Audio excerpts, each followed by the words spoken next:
how to add JavaScript to Squarespace. So I've just logged into Squarespace here, and I'm going to click on website, which is going to load up the Squarespace website editor.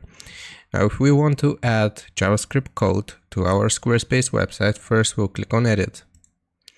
And then right here, we just want to find a section where we want to add the JavaScript. So I have this empty section right here.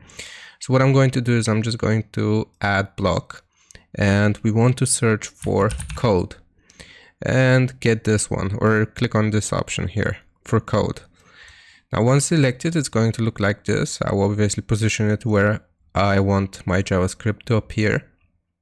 And now here I'll just double click on this box. I'll delete everything that's already here, and I'll paste the sample JavaScript that I have copied here. It's going to tell us that JavaScript embeds is a premium feature. So if you have Squarespace Premium, your JavaScript code should work right here. If you don't have it, you will need to upgrade to Premium to see it. But that's basically how you add JavaScript. I hope this helps you out. Leave a like and sub, and I'll see you next time.